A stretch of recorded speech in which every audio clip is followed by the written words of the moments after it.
Hey guys. And he was kind of beating all around the bush, and he said the reason was because really the person he has back home is his fin dom, and that she finally, and I was like, what? That's a thing? But there's applying it, and then there's the actual action of communication. Right. Like when you discipline a child, you tell Keep going. And then when we do it, you gotta say, "Scissor me, daddy," like that. All right? No, you know.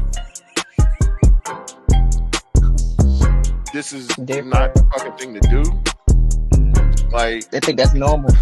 I got you, like, buddy.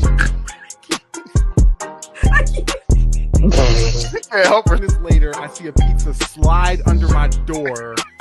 No contact. Like, I'm good. You see the pizza slide under the door with the hands, and your fucking hands slam down on top of it and grab it. We have an initial physical type of what we like to see initially, because our eye is always drawn to something. I can see a tall guy, big and broad shoulders, and I'm like, ooh, nice. But if he talks to me, and I'm be like, maybe not. Okay, so Mike, until we get the rest of the guys in, do you want to start with your first question for us ladies? First of all, are you drinking a Capri Sun? Yes. Oh my gosh. First things first, what is happening? All right, can you hear me? Yes. All right, cool. What's up? Oh, nothing. Glad to be Nothing. back. I know, Glad right? to be back. Yeah, I'm somewhat glad to be back. Somewhat? No, I'm playing. I'm happy as shit. I'm happy the motherfucker. Hey, Okay. what's going on? Okay. Oh, I see everybody in there. All right. Listen, everybody, welcome back to the We Got Questions podcast. I am one of your co-hosts, Mike Hennessy, aka Mr. Hennessy. I'm joined with the basic one. Yes, I got it on point. No, you didn't. I'm over here on the other side of you. Point that. No. Can I finally get one? Put your fingers down. You're in the opposite direction of me anyway. Please, just one. You're pointing in the opposite direction of where I actually am in the screen. Fuck. I'm not doing it. All right. Whatever. I'm gonna get somebody to scissor with me. Anyway,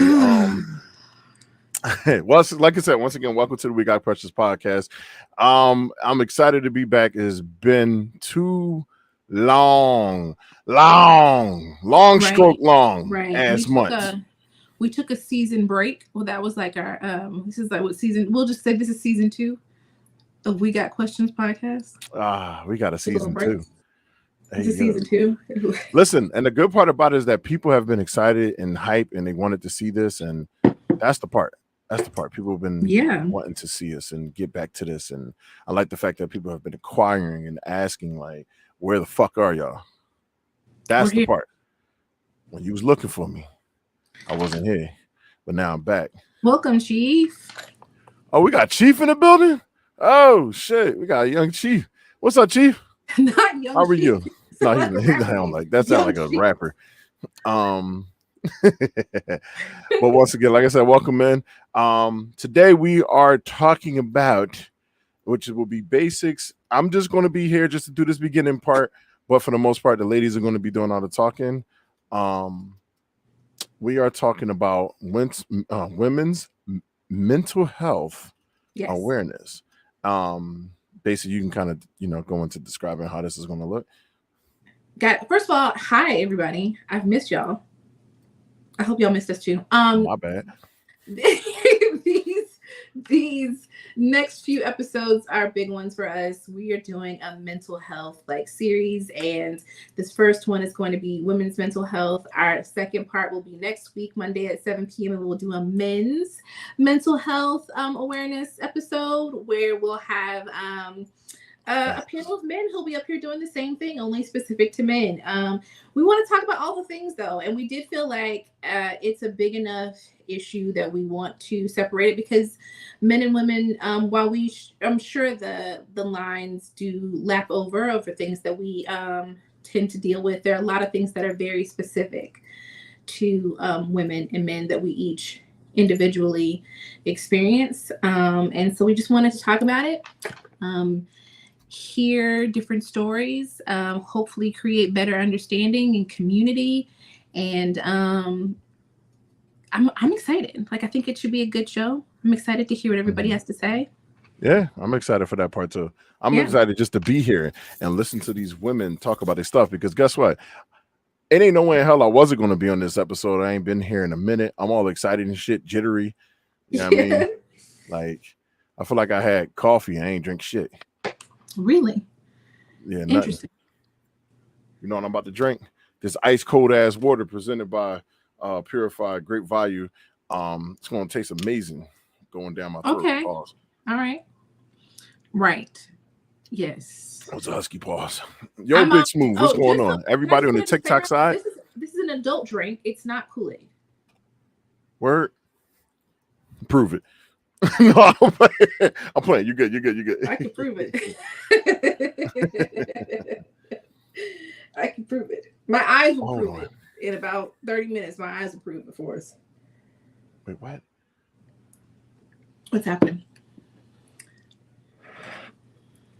Yeah, it says something. Anyway, so we're gonna bring the ladies up one by one. As the ladies come up, we're gonna have y'all talk about your business or something that y'all do, or where they can find you at. We're gonna do this in the beginning, and we will finish this at the end. But anybody that is watching, share it out, like it, subscribe to us, and I hope that you guys sit back and are enjoying a great episode right now. So we're gonna bring up Miss Tony Baloney and Hi. Butterfly. I was about to say, fix it, Mike. Fix it. No. I know. I was like, Mike. No. I'm trying to take some off the screen. Damn. I said, oh, damn, I'm gonna have to describe our shit. She never but go ahead, does. ladies. Tell them where they can follow y'all. Of course, you can definitely follow us together for our podcast, Butterfly and Baloney, on YouTube and all socials at Butterfly and Baloney. And of course, follow us individually at The Butterfly Assassin and at Tony X Baloney on all her socials, and including Twitch. I would have fucked all that up. I can't. You can find all of those good links on Linktree at Butterfly B&B. Okay, cool. All right, make sure y'all follow them on there. Everybody that's on the TikTok side, thank y'all for stopping through and liking the live. I can see y'all over there, but make sure y'all following us right here on YouTube. We are live right now. We got Questions Podcast. Make sure y'all are following Butterfly and Baloney Podcast. They talk about fun shit. I was on one of the episodes. I'm definitely coming back. They funny as hell. Mm-hmm. I enjoy them. And watching them is even funnier. Yeah, we had fun. We did have fun. Yeah. So all right, we're gonna bring up now when I bring up you, Diva, I need you to do your spiel. That's you going last. Because her joint fire. I'm telling you, I'm gonna love it. All right. Let's catch the one that's not looking at the screen. Wow, Mike.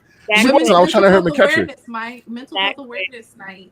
Oh gosh, I'm sorry. Tread lightly. I apologize. Thank you. All right, CC. Business. I would like to say though, I am a professional reposter. So if you send me something, I'm going to repost you. Nice. And I support. So That's nice. what's up. I like it. what I do. So you got to send it to me. Though. I ain't going to see it. So Yes.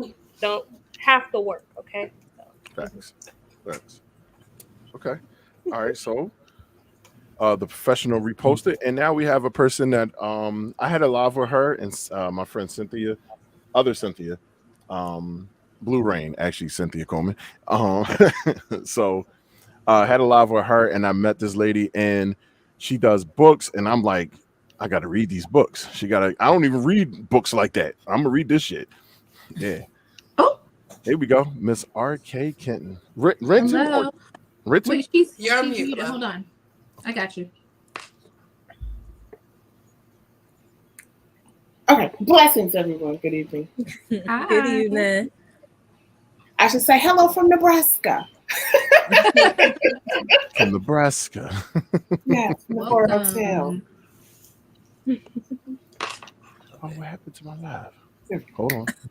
Did my live stop, Basic? It did. I was gonna tell you separately. Okay. Anyway. Let's continue on.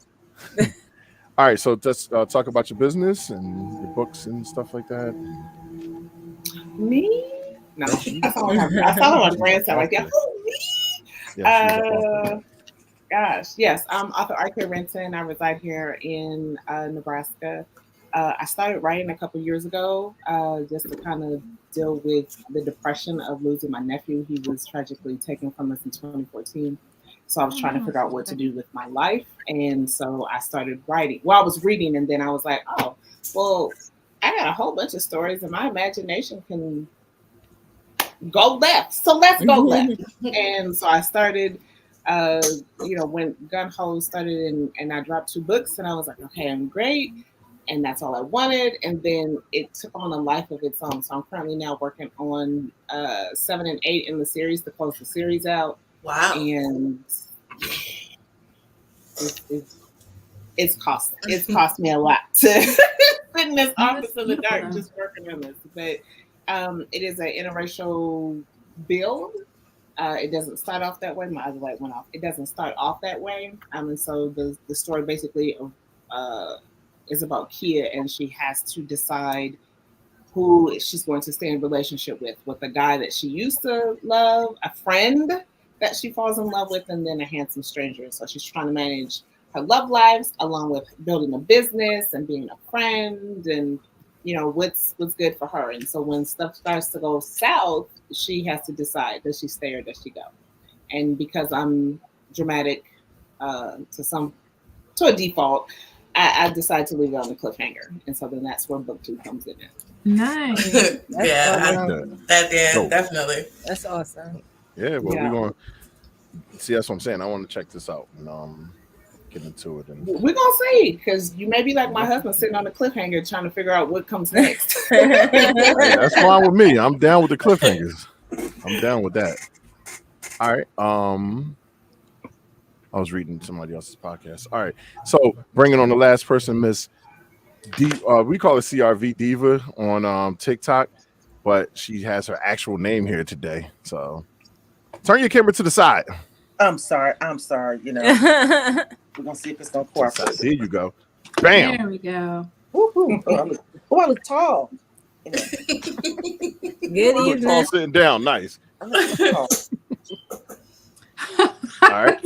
Mike. I'm sorry. Really, Mike? I'm sorry.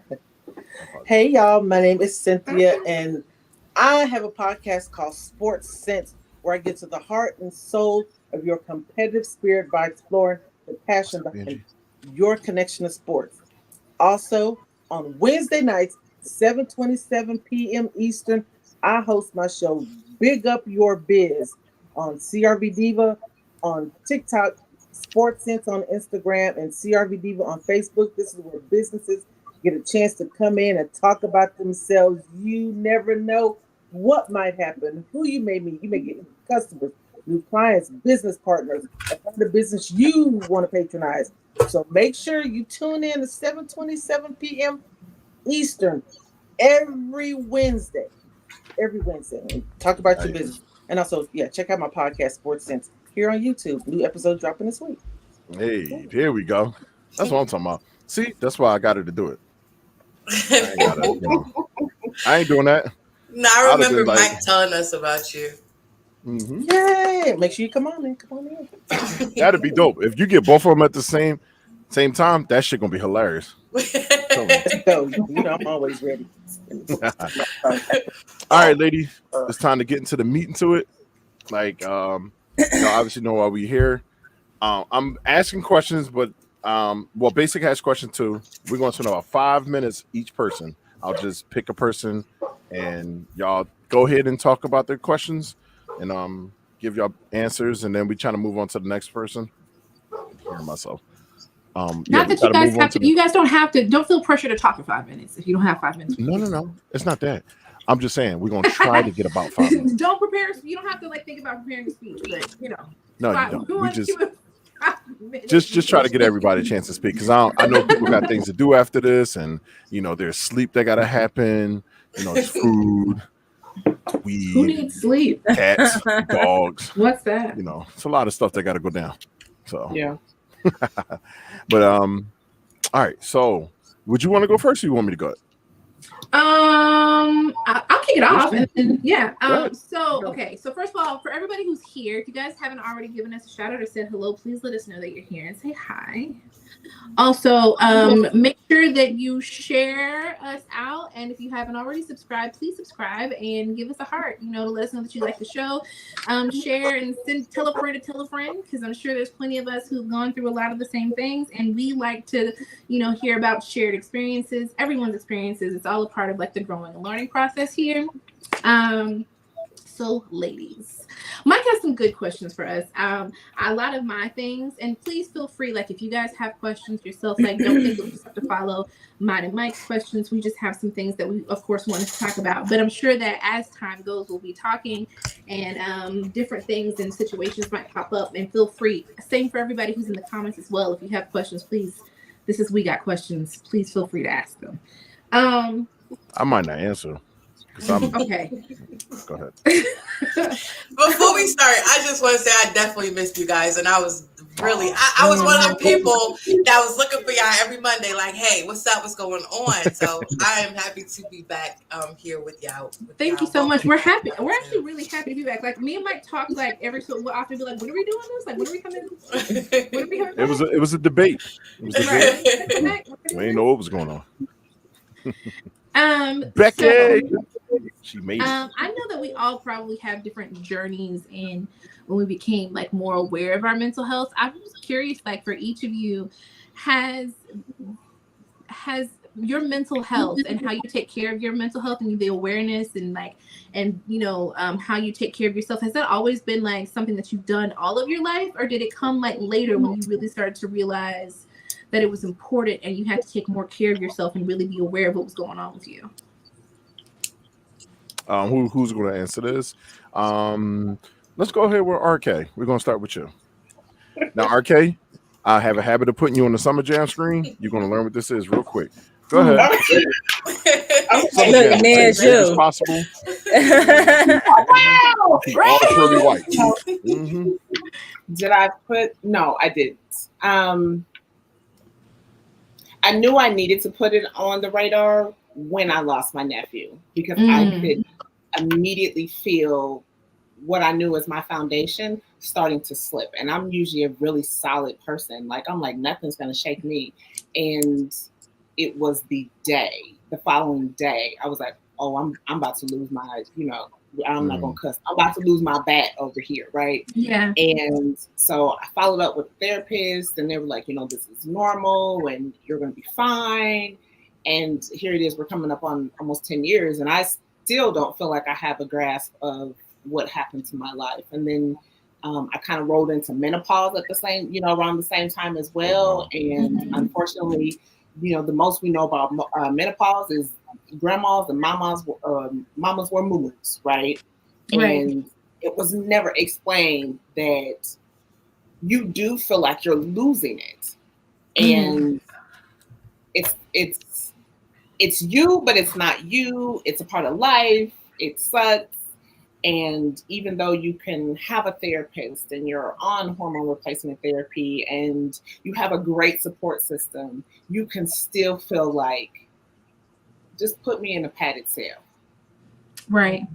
Because this is better than what I'm feeling. Because you don't feel like yourself. The person that you felt like you were at one particular point in time, and it's now you're losing the ability to, it's not just about bringing life. Mine was through surgery, so I lost my reproductive system. So it was like, well, this is a traumatic experience. So now I gotta add something else onto this plate, and nobody's talking to me about what I'm feeling. And how do I stay? I had to figure out how to stay sane. I get it. Sorry. Mike, you can switch me out with put me up. You. I don't know. Summer Jam screen. Oh. Whoa. I there's something that you said that kind of resonated with me. For me, it was not all my life. I remember thinking my first experience happened. My daughter was very, very young. I probably want to say it's probably like 2011-ish, maybe. I had a mental breakdown, and I didn't really know what was happening to me. That was the same year, I think, that I was also diagnosed with anxiety and depression, mild depression and anxiety disorder. But my family, we did not talk about, emotions and feelings and mental health issues. And it wasn't something that I was very familiar with. I had an aunt who had previously been diagnosed with bipolar disorder. And I remember all of us being like very clueless as to like what that even was. And probably because of that, we probably were really insensitive to what she was dealing with and her journey in that process. I just remember conversations of people like not understanding why she couldn't turn it off and why she couldn't just snap back into reality, and being angry because she couldn't just be her normal self. But it was lack of education. And when I had my experience, I remember thinking, I'm going crazy. I remember thinking anything feels better than what I feel right now. And it made me consider things that I knew was dangerous. Like I was considering if I wanted to live, because I couldn't understand what I was feeling. I didn't know that I could get help. I thought I was losing my mind. I didn't think that there was any recovery. I felt very out of control, and I knew it wasn't me. I remember having a conversation with my mom at the time and saying, something is wrong. And I don't know what it is, but something's very wrong with me. I know that something's not right. And I remember her response being something so silly. For the longest time, it used to be something like, well, maybe you just need to go on a diet. Because she really didn't know. What? Like she didn't know what it meant.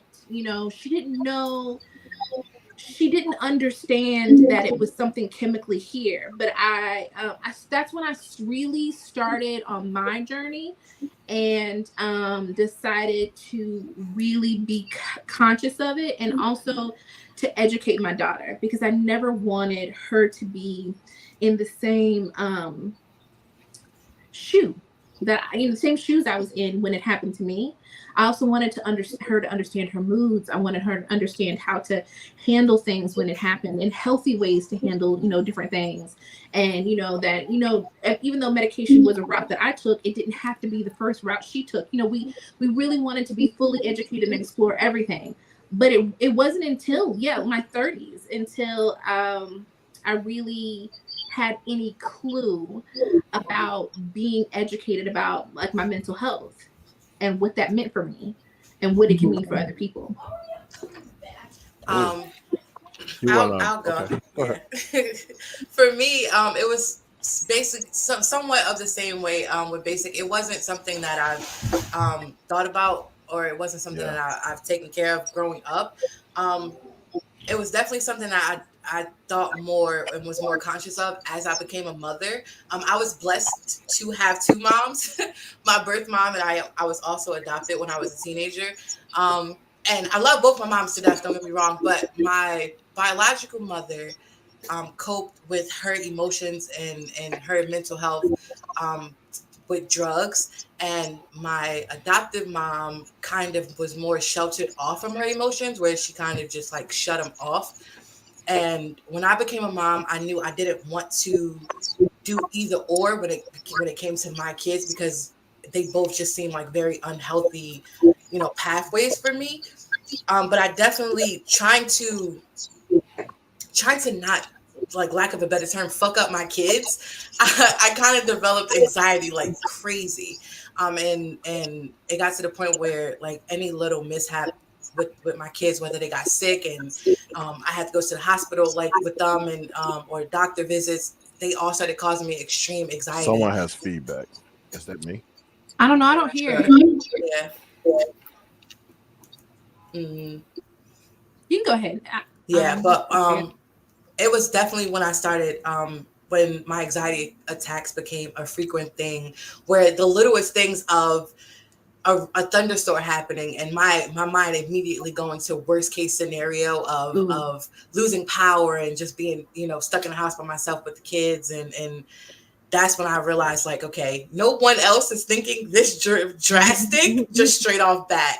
So I needed to get that under control. And I definitely wanted to learn healthier ways to cope with my emotions so that I can teach my children healthier ways to do so as well, especially since I have all boys. And mental health and men, period, and especially having Black boys is not really something that's expressed often in our community, and I didn't want that stigma to follow my kids. Okay. Cece, you want to go? Yeah.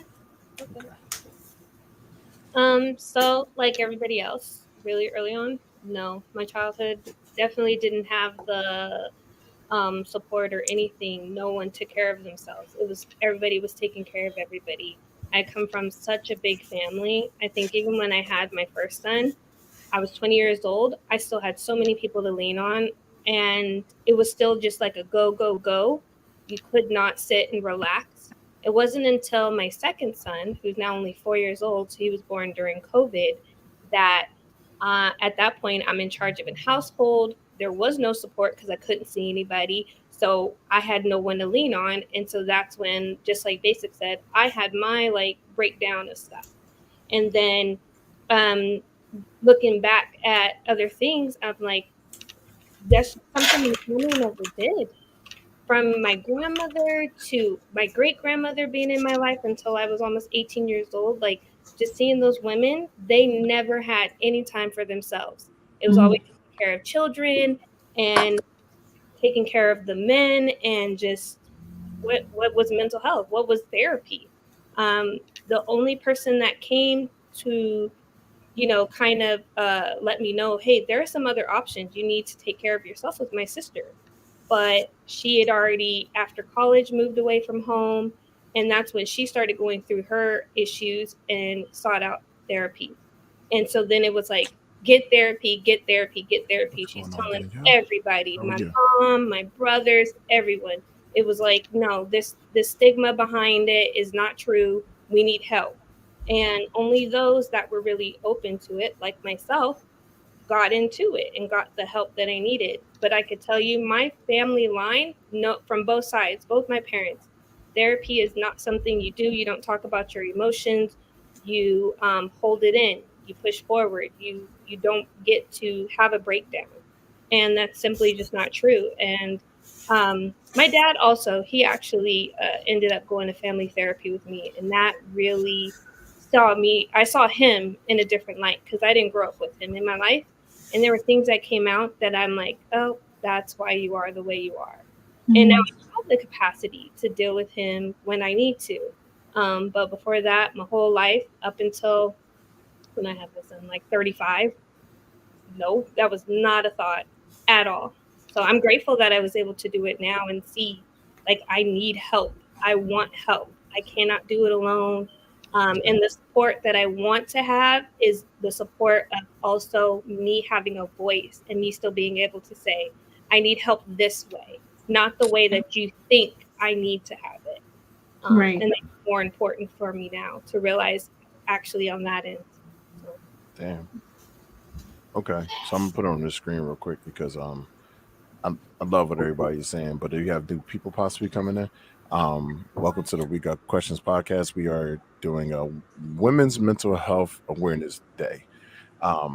Basically, we just asking questions and talking about different things that, affect women and affect y'all mental health and the things that y'all go through on a daily basis that we don't understand as men or as people in society.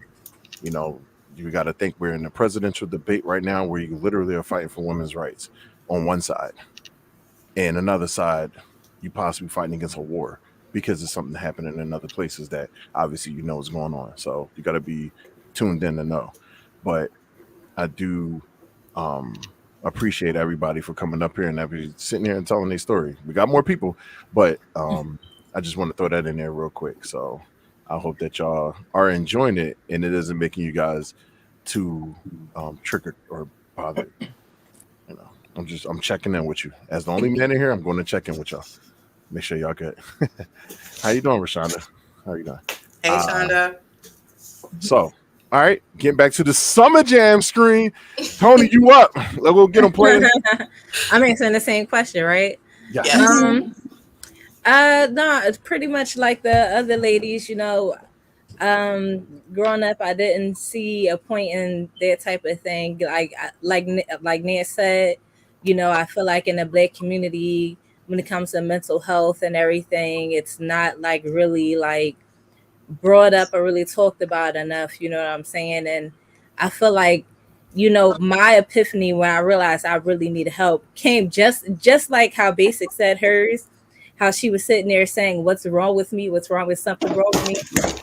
I was in the middle of work. I was working at Wally World, the happiest place on earth. I'm telling you, folding clothes, folding little boys' drawers by like a second, like moving them out by a second, panicking, and I knew was something wrong with me. I had to stand in the corner and I started crying to myself, just like, what's going on? Like something is not right. Like something is bad.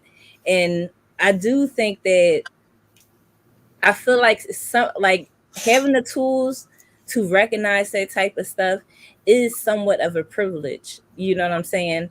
Not so much now in this time, but I think growing up back then, when we were growing up, I feel like it was a privilege to have those types of tools, because like now we're talking about mental health. Now we're acknowledging what's going on and everything. Mm-hmm. But back then, like, I don't know, like it was just shunned, you know, and I feel like that's part of how like everything snuck up on me, because I've been through a lot. And I didn't realize until I went to therapy, till I started talking to somebody and I laid everything down, like how, like everything that's ever happened in my life. Like, and like, I should have been got fucking help. You know what I'm saying? You don't know that type of shit, that type of trauma that, and I'm pretty sure a lot of women, a lot of Black women too, have experienced, and you don't know how that shows up later on down the line and everything. And I feel like had we had those tools back then, had it been like an actual real discussion like it is now, because now people are taking it serious now. I definitely feel like we've been in a different situation, you know? Mm-hmm. Absolutely. That's true. Oh, get me off the screen. Come on. Let me get my thing. You want me to start tapping into this? Listen. Like, there you making it awkward. I'm not going to be ratchet because I was about to say shake something. But no, I mean, I'm just playing. I'm playing. All right. So, Miss Diva, come on up. Y'all about to hear a story because Diva get them stories. She get them stories. Okay. So picture it, Texas, 19. Texas. Dude, I'm texting. Now see, one thing about my family, we always would check, hey, how you doing? And it would be a genuine question where people want to know, but I'm that kid or that person that's always asking other people, how are you doing? How are you feeling? And making sure that they're all right. Even today, do the same thing. But I think one of my come to Jesus moments was when my son was born. And here I am, 25 years old, got this little person, had a great pregnancy and all that, baby showers, going hanging out with friends and all this stuff. Me and his dad weren't together anymore. So, cool. Okay, yeah, I can do this. I've got friends that are single moms. My parents were divorced. My mom did it. I've got cousins that have done it. Piece of cake. Which being a parent wasn't the hard part. Being a mom was the hard part. Because then I realized I've got this little person who I am completely responsible for. Absolutely. I mean, everything from, making sure that he's taken care of physically, financially, and mentally. And when I tell you, my mom came and stayed with me for maybe 2 weeks after he was born. And the day I dropped my mom off at the airport going back home, I got home with him. I'm like, okay, now we doing this on our own. I cried for maybe from the time I got home, cried myself to sleep. I was still functionally, taking care of him and feeding him and changing his diaper. I know, Charlie, just chill. I'm getting to you. I'm sorry, Charlie got something to say. And I'm crying. And then he's crying. And then my mom gets home and she's checking on me. And I'm like, I guess a little person. I don't know what I'm going to do about it. She's like, oh my God. And the threat my mom had, stop it or I'm going to call your dad and send him over there. Because my dad was in the corner from me. And I'm like, okay, all right. Because, my dad, and I'm a daddy's girl. And the one thing I hated was for my dad to see me crying. Because then he would just, my dad was as emotional as I was at the point. I cried for, I'll say probably another couple weeks. Still hadn't gone back to work. So again, it's me and this baby together. When I tell you, I learned a whole lot about myself during that time, especially physically. And then I learned about, I would sit there and have conversations with a 4-week-old baby like I'm talking to an adult. And I'm like, okay, you got to stop crying. Because I've got to feed you. Now I'm going to change you, but I'm going to need you to not start crying again, okay? Because we got to come to an understanding here. Because you're stuck with me. God gave you to me, He gave me to you, so we got to work this out. And I felt like He was listening. So I decided at that point I've never talked to him baby talk. So I got through that, but I realized, okay, you know what? I can do this. I can do this. Now, fast forward to now, I'm cool. I still talk to him like that. Still call him the same little nickname. I'm going to say it. I know this is the internet. It's forever. I call him Munchkin. I called him Munchkin from day 1 to year 32. But I realized that as much as I'm checking in with everybody else, I had to check in with myself. And I'm going to tell you, if my dogs could talk, I'd be in trouble because I talk to them all the time. And they can't feel secret there. Okay. But I realized after talking to a friend a couple weeks ago, that there was something that I hadn't forgiven myself for something that happened to me when I was in college. And so now I'm in the process of forgiving myself because what happened to me was not my fault, but I felt like partially it was. So I've started forgiving myself for that. And then as I look back on things that have happened in my life, I realize all of that stems from me still feeling I was partially to blame for what happened.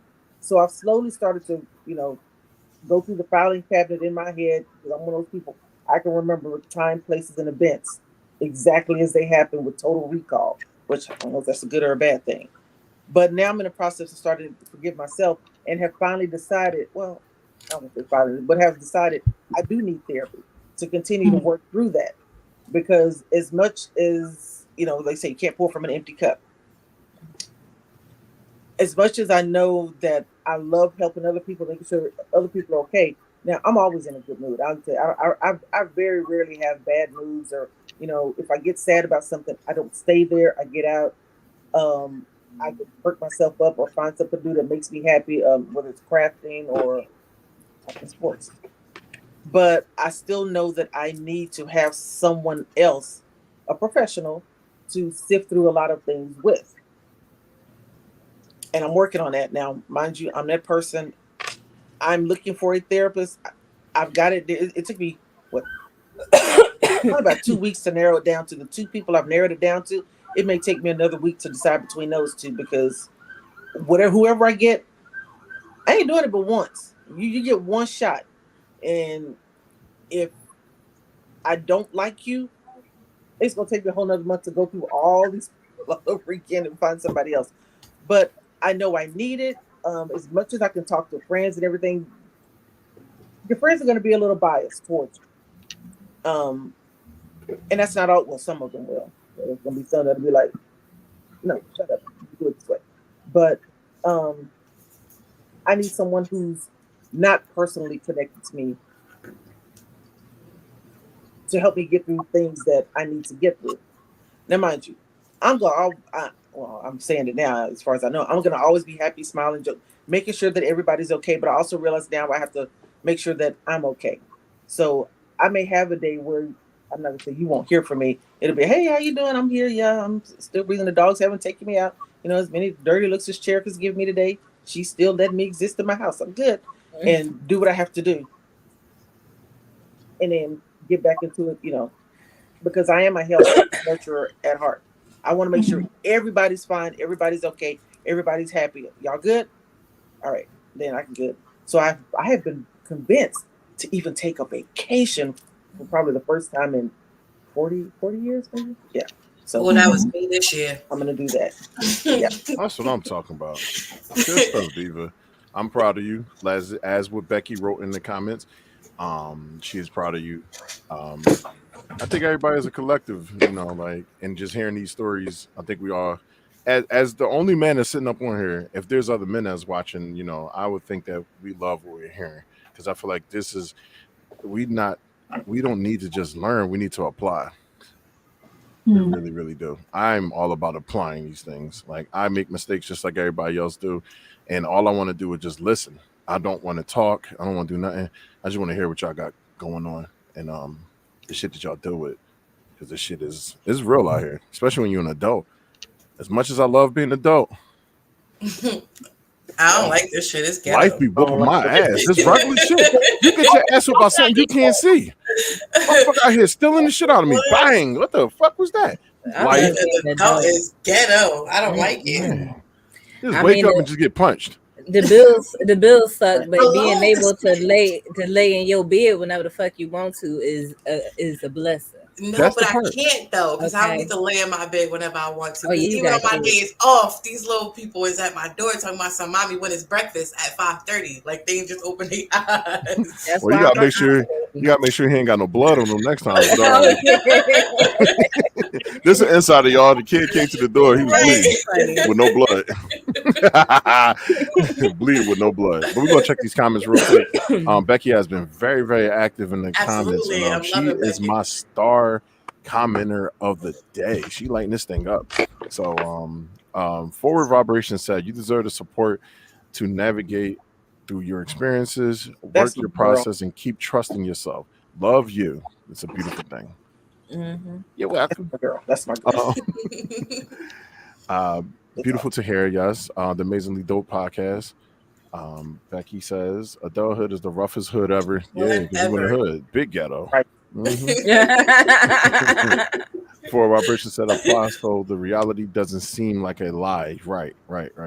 Joe, it's been a minute. Look, he ready for his questions. Look at him. Basic. Joe got his questions ready. What's up, Joe? Hey, Joe. Joe, we having men's mental health awareness next week. I will message you if you want to come on for the first time. Please do. All right. He said, blessings to the beautiful panel. Question for everyone. Is there someone from your past you still think about what could have been, or your energy is for a new person in your life? What you thinking? Basically, you know what's funny? I actually, for those, of course, no one knows, but my birth mom is currently in the hospital. We're dealing with that overall, so everyone is kind of like reaching out to me, and one of the only exes of mine that I actually talked to that I'm on a good basis with called me and was like, we were talking, and it's funny because we had that conversation. I'm single. Everyone knows that I'm single. I'm not looking for anything. I'm not interested in nothing. I'm happy with just me, right? And he's currently in a relationship, and it's funny because we were talking about how everyone that knew us back then when we were together, and then everyone that that we still keep in contact now that we're not, and we haven't been for almost 13, 14 years, are still shipping us together. And I don't think that we think of what could have been. I think we more or less kind of just we appreciate what we had then. And then we appreciate the friendship that has grown from the relationship that we had from all those years ago, and the fact that we can still stay friends from what we've learned. We were young. I was 19 when we broke up. I was 17 when we met. So I'll be 32 next month. So for us to still have that amazing friendship that we have it's definitely amazing. And one of the longest friends that I've had. But we don't think about what could have been anymore. the stuff maybe 10 years ago, but now we just appreciate the friendship that has grown from that time.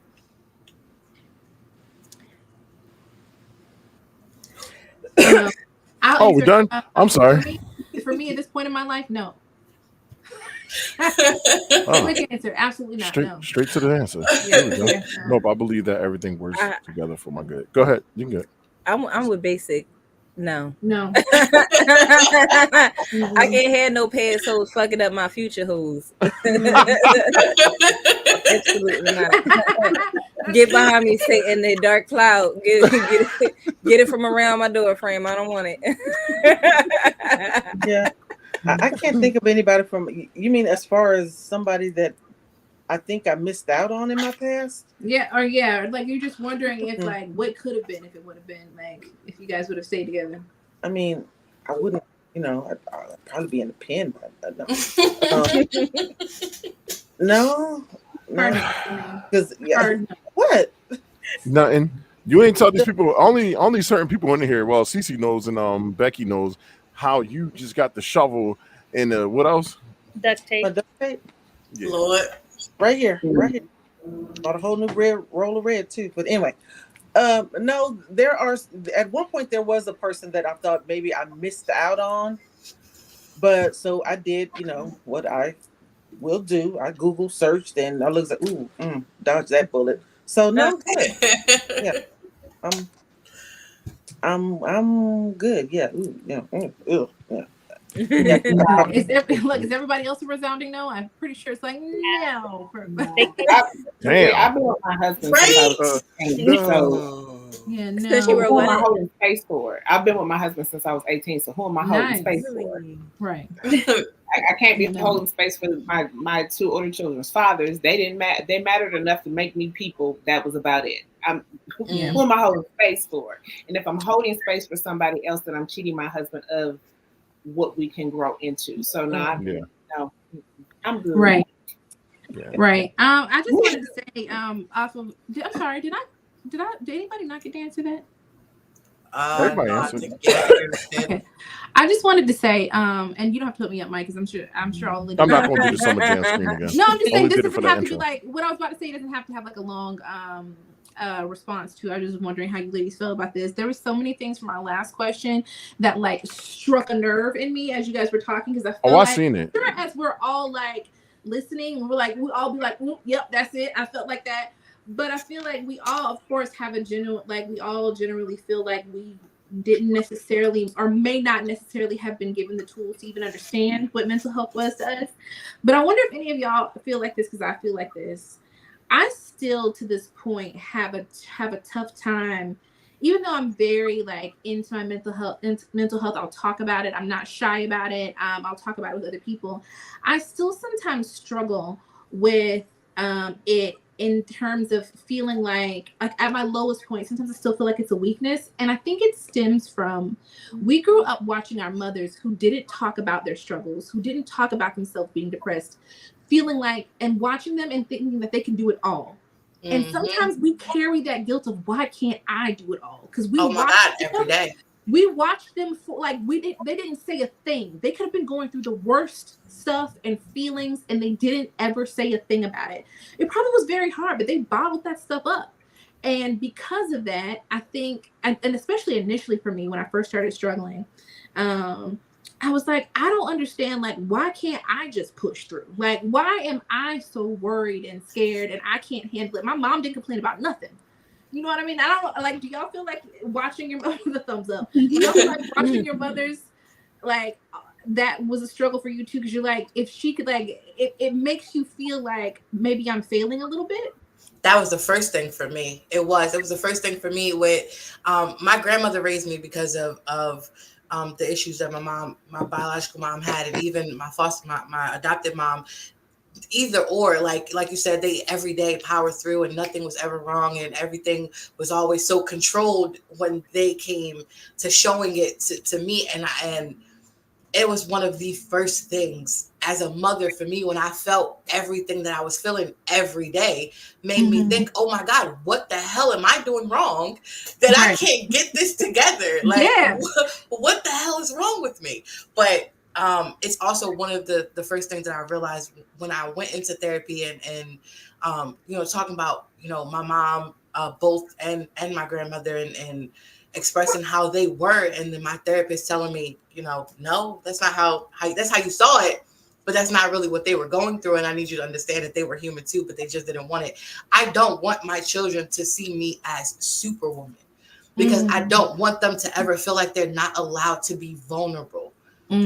As we all were saw through our mom, we all looked at our mothers as super mom, as Superwoman. They were capable of doing everything and nothing could ever go wrong. And I do not want my children to have that complex of feeling like that's just how it's going to be. And that if they don't feel like they can achieve something, then they're broken or they're failing at something. It was literally the first thing that happened for me. Honestly, it was. Yeah. I actually don't feel that way. Like, looking back at my mom, I'm like, that's why she yelled so much. She wasn't pushing through anything. Just yelling, my grandmother yelling. It was just yelling. I thought that was normal. That's how much it was happening. I was like, that's normal. She wasn't pushing through nothing. She still did it, but she was yelling all the whole way. Doing it. Everybody knew the family line. You know, as much as like even now CRV, right? That's my girl support circle, right? But we call each other when we're happy. We call each other when we're sad. My mom calling the family tree all the time. Being messy. Right. I could hear the conversations, right? Back, she wasn't pushing through. I mean, yeah, she's a functioning adult, but she was not doing it well. It was terrible. And I now am more consciously aware. I don't want to yell. I don't want to be that. So I rather be quiet in that depression than to take it out on my children or anybody else that's in the space. I can get that. Yeah, like it's a little bit weird. Like then, yes, I did. I thought, man, she's doing it all. But now I look back, she wasn't doing nothing. You know, it's so funny. It's so funny that you say that because even though, I'm sorry, CRV, I promise I won't make this long. Go ahead. Even you saying that to this day, even though I thought my mom was Superwoman, I never put together the reason why she always was arguing was with the fact that she was not handling everything. I was just like, my mom was just hard as nails and she'll tell anybody off in a heartbeat. That's where my mind always went. But I never put it with, yeah, maybe she isn't handling life so well because she keep going off on all of us. Like every day. Okay. And everybody getting it. Now, see, my experience was a little like Cece's. My mom was the most emotional creature I have ever met in my life, and it used to just drive me crazy. I mean, my mom, somebody would say something to my mom, and she would just give, and I'm like, oh my God, lady, get it together.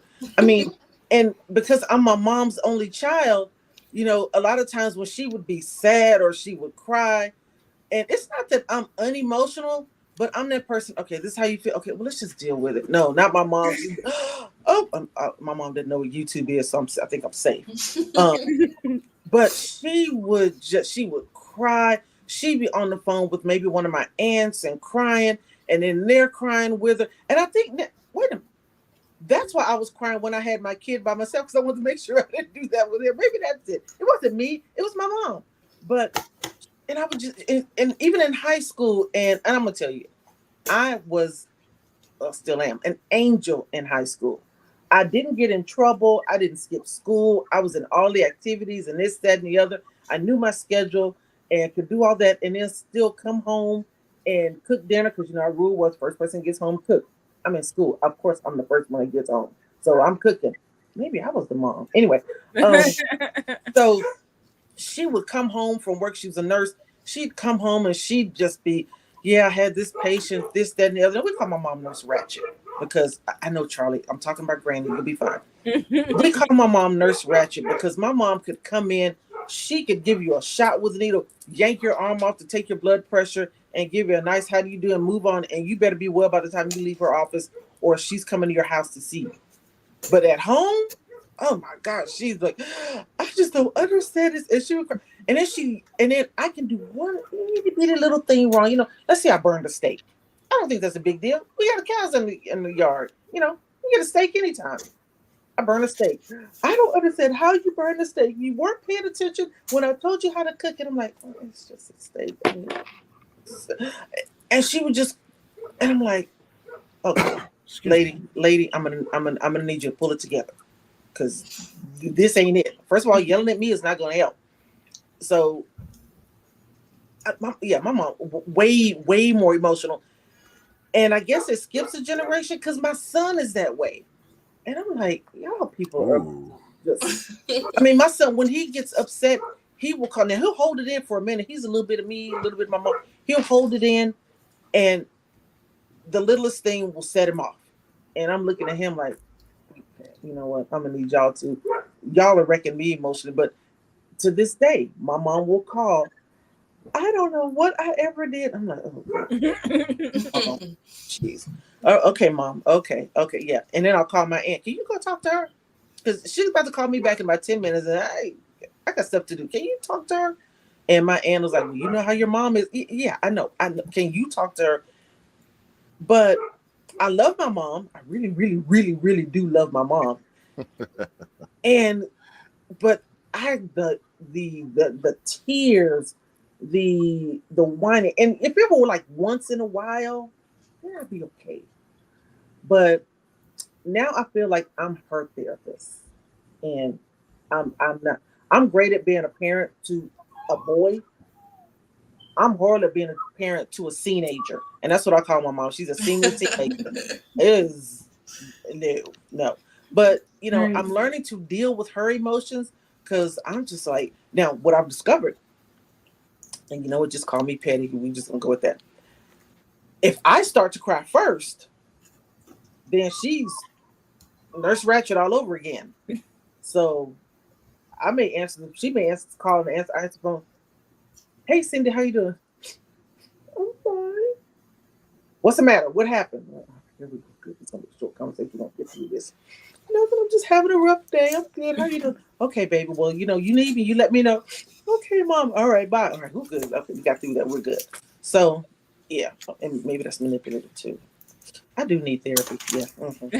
Oh my God. But yeah, I mean, he was just emotional, and I just That's the love of mothers. Like, some mothers is just different than others. RK, have you? To answer the question, I'm an only girl. So I have an older brother and a young brother. So I was very aware of my mother's emotions all the time, because my older brother was in everything that he could get into that wasn't positive, he was in it. So you would see her have to shift her focus, or her primary focus be solely on trying to keep her son alive. And so that kind of left me with like the crumbs, you know what I mean? And I understand him, because I'm like, well, you got to grow up fast when you're in a house where somebody is constantly in and out of the system. And I remember recently, like, my mother just celebrated her 70th birthday, and there was an anniversary of sorts for the family. So her two older brothers had passed away. They were both drowned on the same day. And so my one aunt was trying to be so supportive in regards to like acknowledging my biological grandmother and my step grandfather for their help in working with foster kids. So my mom's like, do you know what this heifer did? And I'm like, well, what's going on? So she makes this proclamation, but the proclamation is about the loss of these two brothers, which happened to be that week. And it was my mother's birthday. And then when you start putting pieces together of this huge event for my mother's life, it was her brothers drowned on the 25th. They were buried on the 28th. Her birthday was the 29th. And one of the brothers' birthdays was on the 30th. So when she had started divulging all of this information to me, I said, oh, okay. So now I understand why you suppress when you are going through something. And while you're focused, you're like hyper vigilant and hyper focused on this one child, you suppress everything else concerning you, right?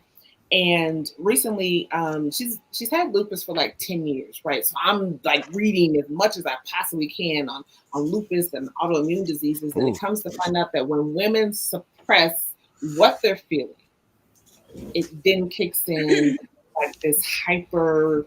Our immune systems don't know how to how to compensate for that, and Absolutely. it's not just it's Black women.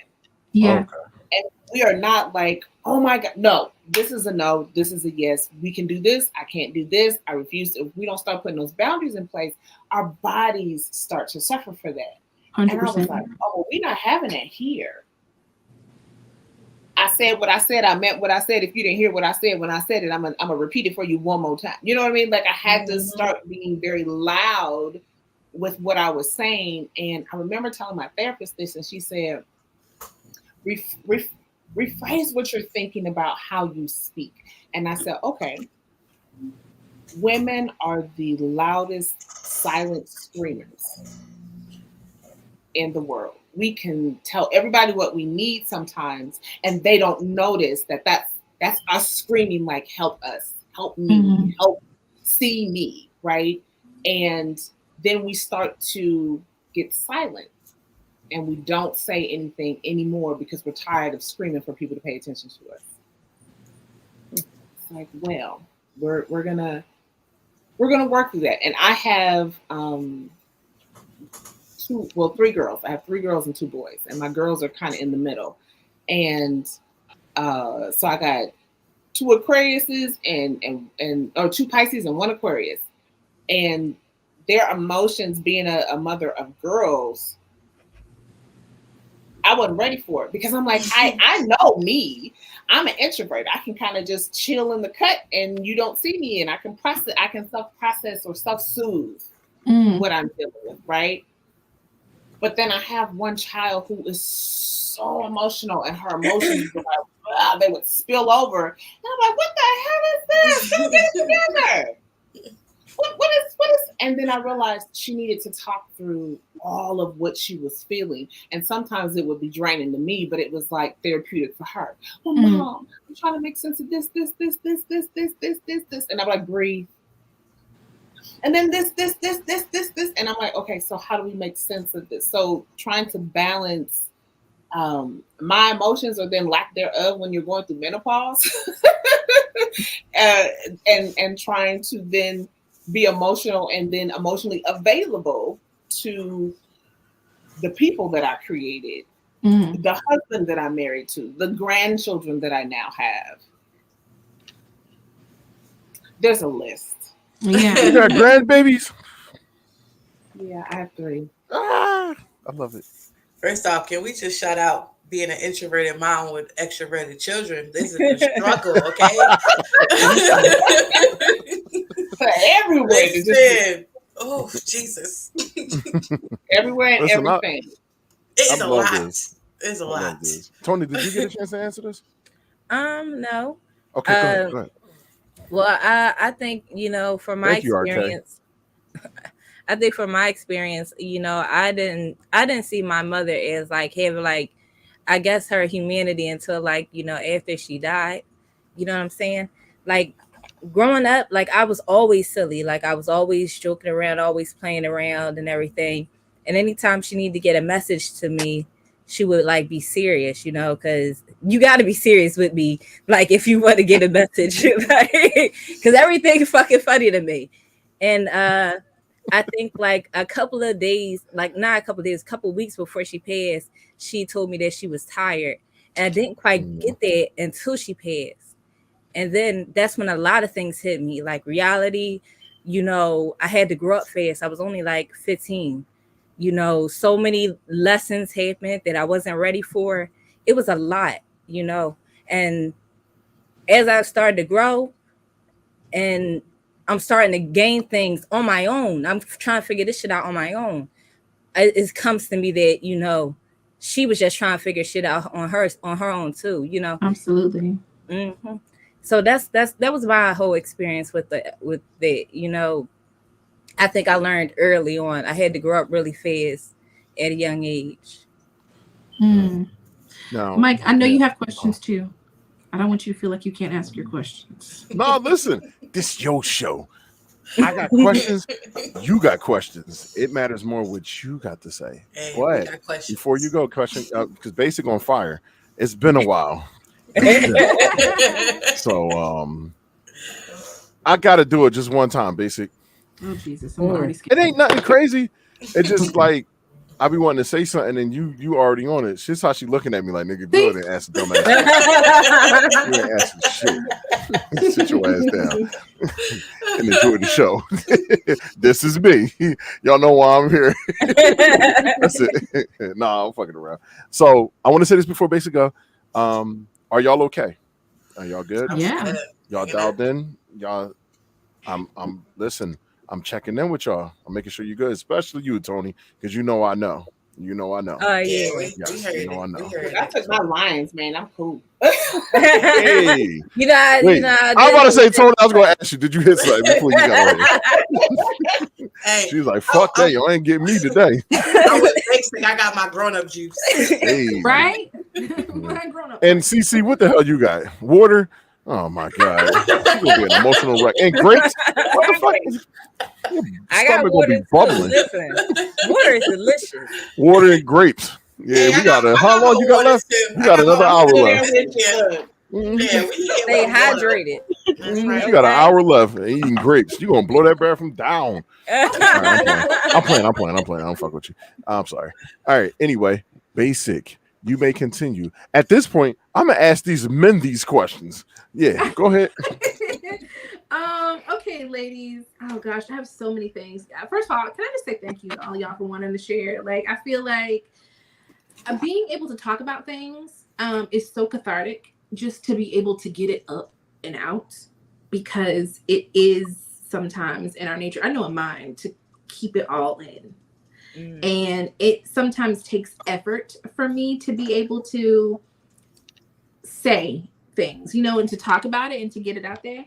So I appreciate y'all so much. For those of us who are mothers, how did you tackle, or how are you currently tackling figuring out who you are outside of motherhood? Oh, Jesus. I like that question. I'm sorry. I gotta clip that shit. Hold on, YouTube. What you doing? My face was like, go ahead, ladies, go get them. Can I ask a question? Yeah. How old is everyone's children? I guess that depends on. Mine is 19. Okay. Mine is 32. I think, I think I'm the youngest with the youngest, almost the youngest. I think CC has a child younger than mine. My boys are will be 10, 8, and 7 this year. Okay. My son's almost 19, and I have a 4-year-old. Oh, baby. What the Lord? Yeah, that shit crazy, ain't it? Listen. That shit crazy. She in two different mental states right now. That's why you really need this conversation. Right. She in two different. I'm gonna kick this off. My daughter and I are both. I've talked about this before, so I won't make it long. My daughter and I are both in a transitional period. She is 19. She's about to go off on her own and start her own life. I am a mom who forgot who she was outside of being my daughter's mom. And I don't know what I'm doing. I don't know, this year, she's still here with me currently, but she'll probably be, I know she's going to be gone soon. She wants to go, and I'm totally okay with that. I want her to live her life. I'm excited for her for that. But I also have to figure out who I am and where my space is outside of just being her mother. And I really am still trying to figure, I don't know what that looks like for me. Like, I don't know what my life looks like outside of being my daughter's mother, because that's been my whole life. Every decision that I've made, every choice, everything that I've done since she was here has been very much centered around what was best for her and her growing up and her rearing. And I don't know what that looks like to make decisions just for me, or to not have to consider her all the time, or what do I do? What are my hobbies? What do I like? I don't even know what that looks like. It's terrifying. I'm not even gonna lie. Trying to figure out what that is supposed to look like for me. Let me take it back. It's terrifying, but it's also exciting, because I feel like we are both in this sort of transitional kind of coming of age period which is crazy for me to say at 42. I'm trying to figure out what I like and who I am and all that stuff, but that's real life for me. Like, I realize that there's so many things that I don't really know about with myself and who I am outside of just being a parent to this kid who I've been like teaching and growing and molding for years, and that's been my main focus. What do I do when that's not there? Okay. Can I say I'm sorry. My oldest is 30 and my youngest is 23, so I have a whole bunch of adults.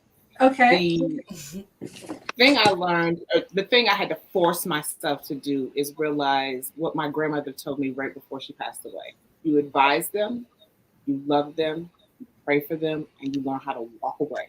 There are some things that you are not going to be able to prevent them from doing or save them from, but all you can do is pray for them, right? But the opportunity to explore you is absolutely beautiful. Right. When I started writing, while it was centered around grief, as I progressed in it, it was like, oh no, I love this.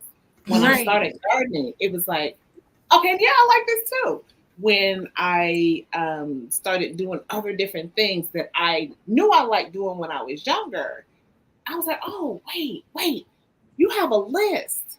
You have a list of things that you kind of wanted to accomplish.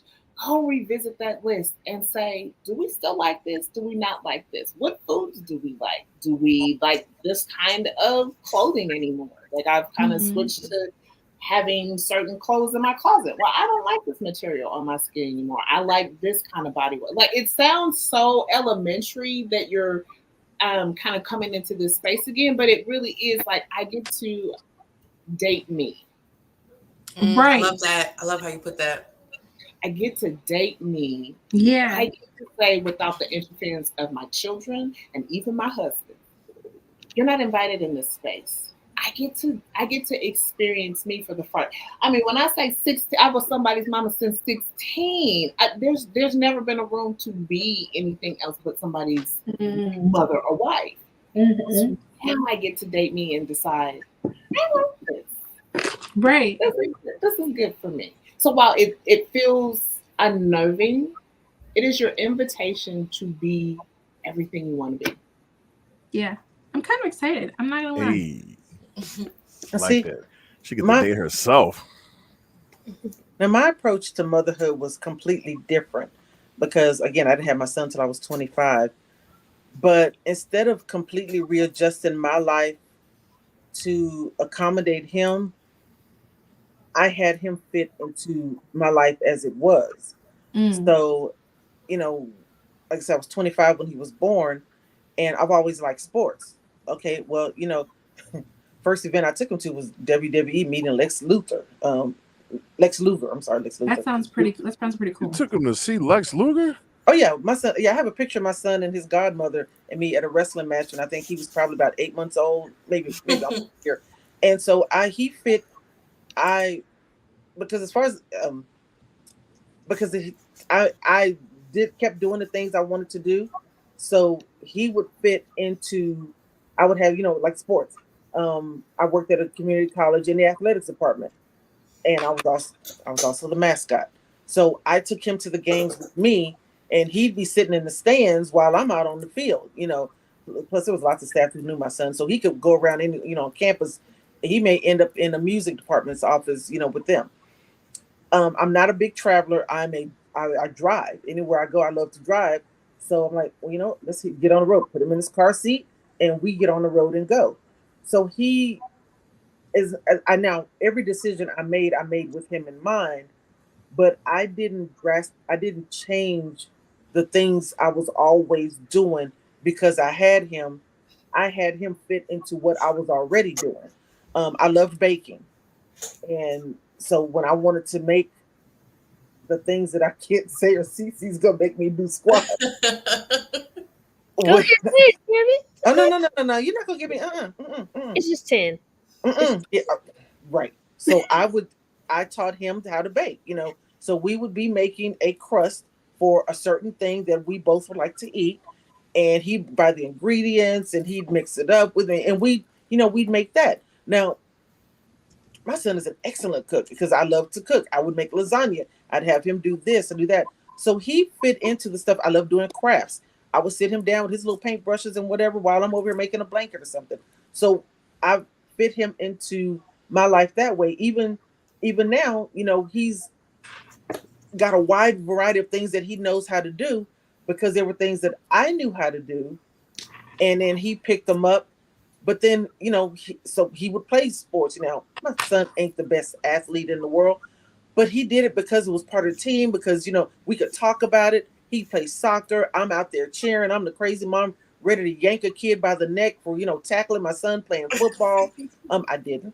I never did. But I incorporated what I like to do. And I'm not going to say it's stuff that I made him like to do, because if he didn't like to do it, it's fine.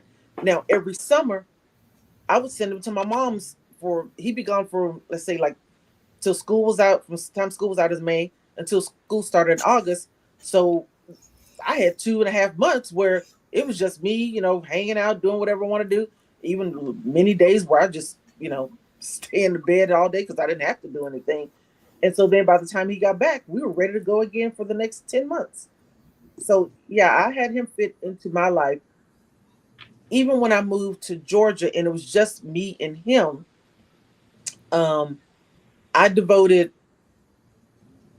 found things for us to do. Found things for us to do together. Again, sports were involved, or we would go to a park, and we both love animals, love dogs. So we got a dog. We went to dog training class together, things like that. And it's just always, and I'm going to tell you, I admire you women who say, you completely reconstructed your life for your kid. I constructed his life to mine. Not that I'm selfish or anything, but I think part of what it did is it let him know, okay, you are important. I love you. I love me. But you can fit yourself into any situation that you need to. And he can. My son can go somewhere and adapt anywhere. But wow, y'all are amazing. Because no kid, I'm not fitting into your. No, you can get into my life. I was here first, so that's what it's gonna be.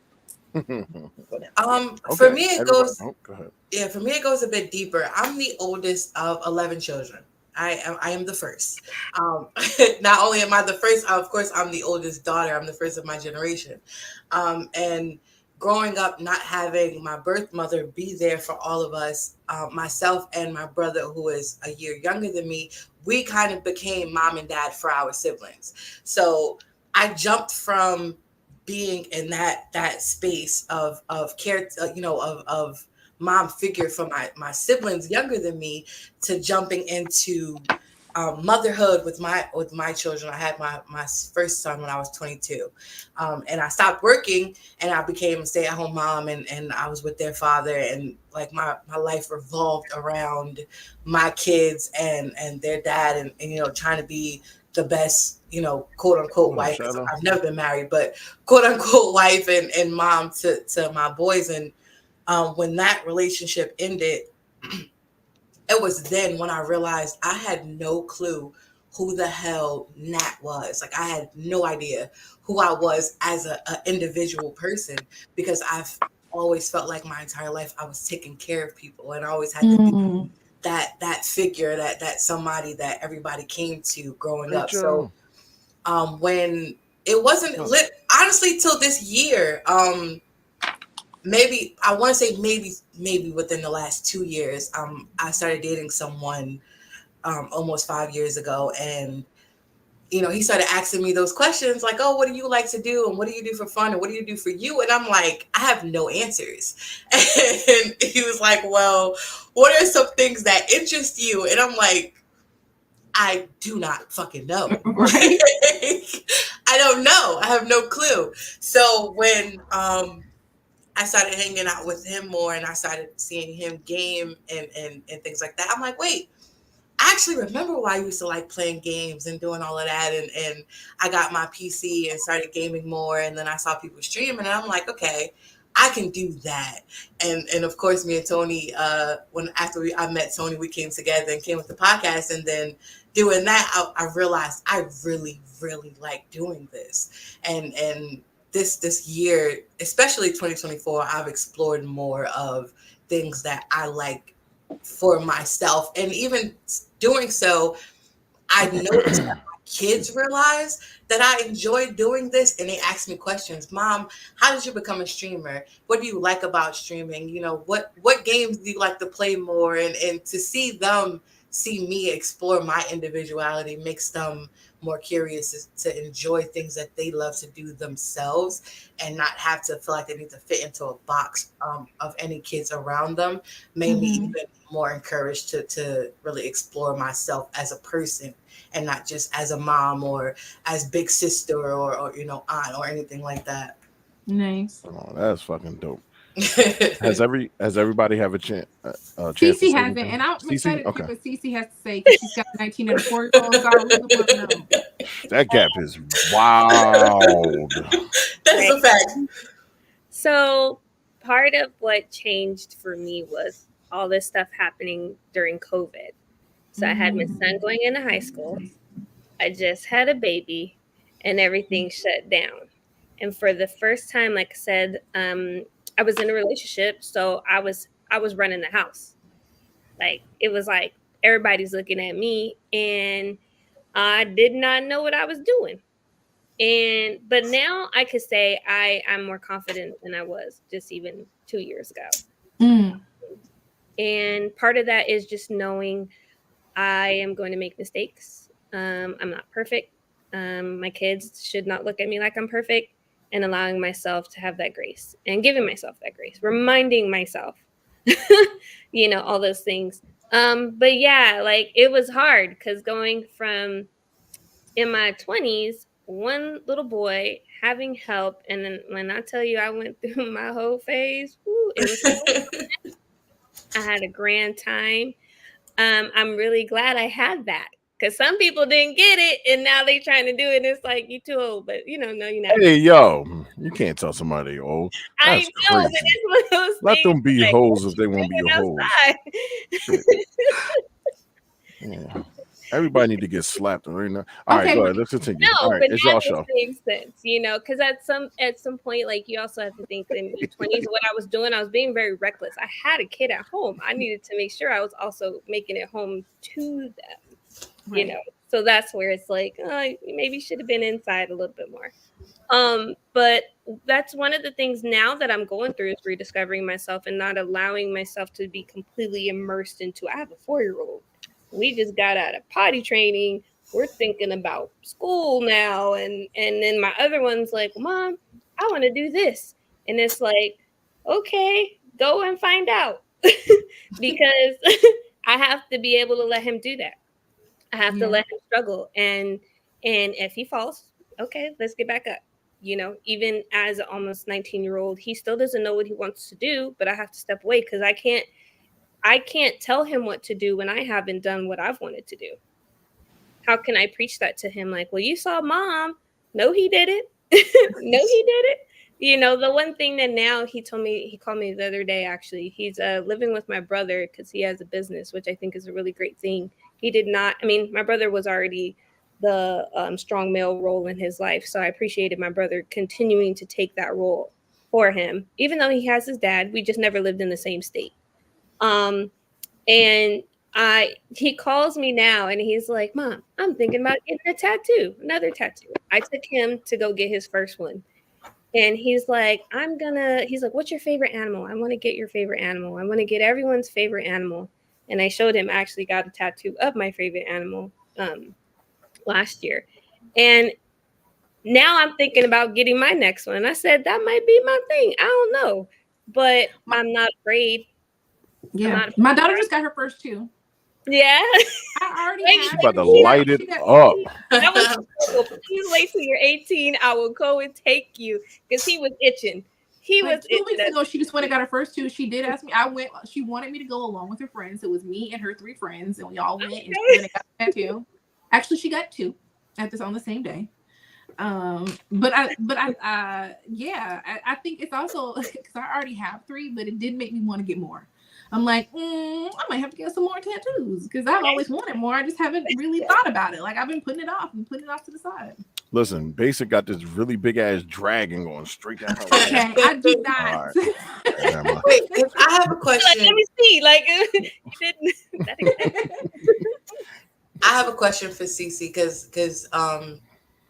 like I said, I'm 32 and my youngest sibling will be, I want to say 12 in September. So I know what it's like to have that age gap as a sibling, but as a mom, like how difficult is that?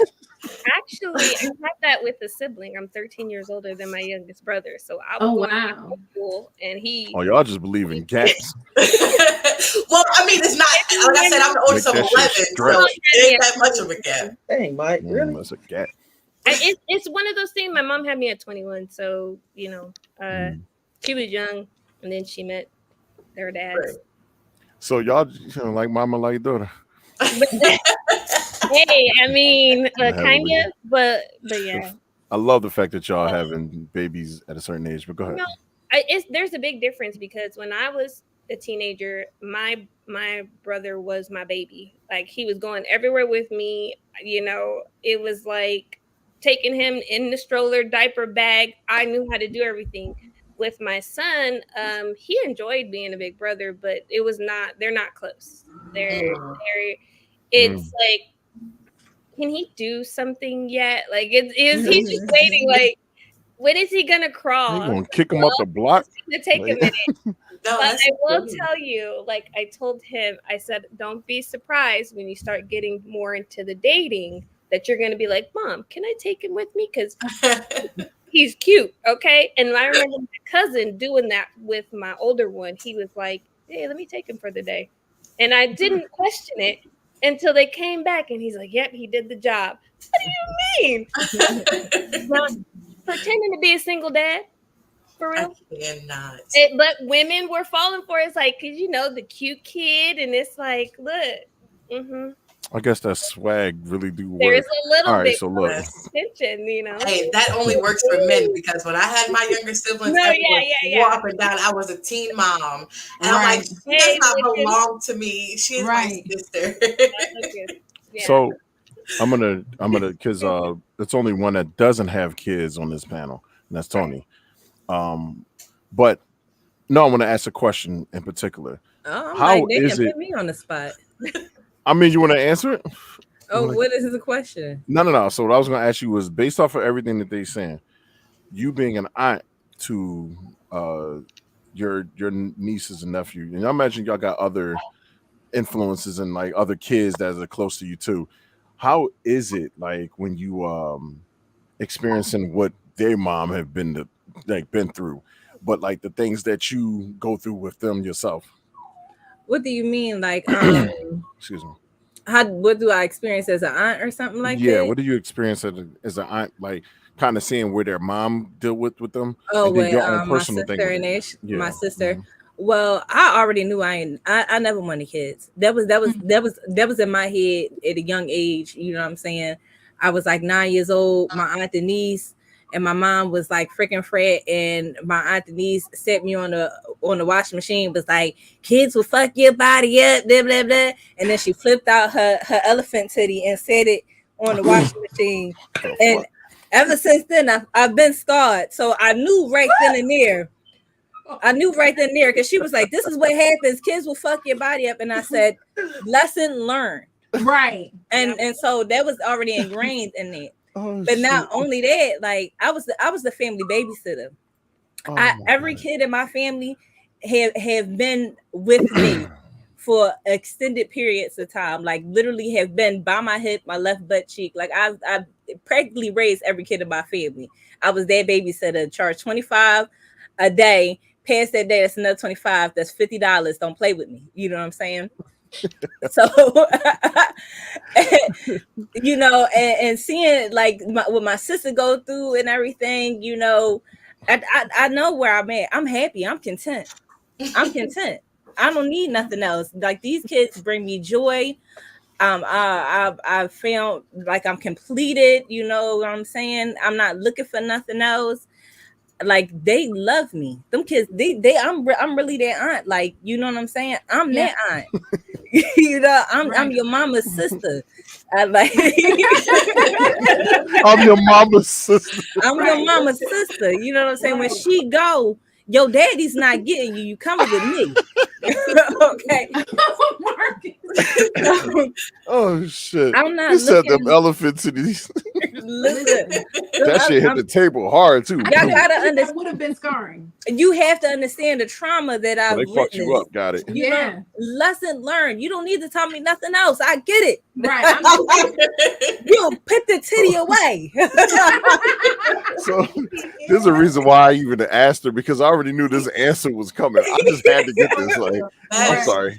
That's my own pleasure. You know, my mom ain't helped the situation out. She was like, "Look at that titty. That shit ugly, ain't it? Look at it." And I'm just like, "Yo." So they double team tag teaming you. I'm like, "Let me go play with the other kids right now. I don't want to be here." Lesson learned. You don't need to tell me nothing else. I get it. They didn't even take the biblical approach. They was just like, "Look, girl, it's hard." You know, this is what it looks like. I said, "Okay, I get it. I understand." But no, like people always ask me, "Don't you want your own?" These are my own. These motherfuckers call me every damn day. They call me every damn day. They depend on me. All right. I like, they look to me when they're in trouble. I'm the first call they make. They don't call their damn daddies. They don't call their grandmamas. They don't. If they cannot get in touch with their mama, they call me, and that's all I need in my life. You know what I'm saying? Yeah. Tony is what I call my brother. My brother doesn't have any children, and we call him Uncle Daddy. So Tony, Auntie Mommy. Listen, me and my sister do not get along, but we raise these kids like co-parenting. You would think that I was her baby daddy. I swear to God. I swear to God. They way better than their baby daddy. Bitch, don't get me started on them niggas, okay? Nothing. Okay. They should just name every person. Just get rid of their name. They mean nothing. It's nothing. Right? Like you, John Doe, motherfucker. Like nothing. All right. So I got a question. Go ahead. No, go ahead, Mike. So I'm asking the other questions. Y'all gonna get this one. This is gonna be a nice little fun one. But most of y'all work from home. I wish. Yeah, I'm making that face. Anyway, so when you were at the job sites and stuff like that, how is it? How did y'all deal with working with men in particular, rather as managers, rather as co-workers? Like, let's tell the truth about this situation. Like, what was it for y'all mentally to go into work and have to deal with that shit? Can I be honest? And I'm sure my experience now, I didn't give a shit. Okay. It never bothered me. It never bothered me being a manager over men. I think because of the way my mother raised us in general, when it came to work ethic, she made us feel like no matter what, because of race specifically, but also because of like it wasn't because of being women, but it was more so because of race. She was like, you're going to have to work sometimes harder anyway to put yourself ahead when it comes to the workforce and anything that you do. Sometimes we have to work harder just to show up and to be seen. And I think I approached everything in life like that. So I never thought about it in the context of, oh, this man is intimidating. I was already trying to work harder and pushing myself and trying to be the best in situations. And it didn't matter if it was man or woman or black or white. I was just trying to I was always in that mindset of I have to be, I have to keep going. I have to push. I have to be on top. I have to be my personal best in order to set myself apart. And so I think that's why I was never intimidated by men. I was just so busy trying to go ahead and set my own self apart in every situation that I never really paid attention to whether or not I was doing with a man or with a woman or whatever. So Okay. I'll throw my answer out there real quick because it's extremely simple. I've only ever had 2 professions, 3 different work sites. But I before I had children, I was a registered nurse and I did hospice, which of course we know is a predominantly woman field. So I never worked the hospital that I worked at. My entire department was women ran, so it was all women. And then now I am a preschool teacher. And working in daycare facilities, it's also a predominantly woman-ran situation. Even my boss, the owner of the 2 daycare sites that I work at, is a woman. And we've only had, since I've been working there for almost 5 years now, we've only ever had 4 men actually work there, and they had to adjust to working with all women. So I've never had that issue of needing to fill. Like I had to upstage the men in my field. Mm-hmm. Now me, when my son was born, I was working actually in a facility that trained law enforcement, correctional officers, police officers. And one of the guys I worked with was a police officer and did my best April Fool's joke on him ever because we did not get along. Okay. But after I had my son, I started working in the athletic department. I worked for the dean, had all the football coaches and everything. And I want to tell you one of the things I really loved about it, other than getting to see all the sports I wanted, was coaches are used to dealing with different personalities and nurturing athletes. You got to adapt. This athlete may be emotional. This athlete may try to be hard. This athlete, different emotions. So with me, there was really no, number one, they weren't threatened by me, even though I did want to be a football coach at one point. They weren't threatened by me, but they were really supportive, especially when I was going through child support court with my son's dad. I mean, when I tell you I had coaches, well, do you need me to go with you? Because, if he tries to get out of hand, I'm like, good, I got this. I got this. But there was never any competition. But it also gave my son, who was 2 at the time, other male role models other than the ones that he was related to. He'd go out to football practice with him on days when I had to bring him to work, or if his daycare was closed or I had to pick him up early or whatever. But I never felt I needed to compete with them. They never felt that I was trying to compete with them, and it was a supportive environment. And I've always worked in places where there were men there, where I never felt the need to compete because, number one, again, they never saw me as a threat, and I never saw them as a hurdle to get through or to get past.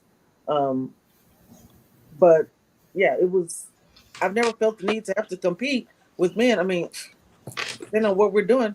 Can men even really compete with us anyway? I'm just kidding. Okay, good job, Siva. RK, you went.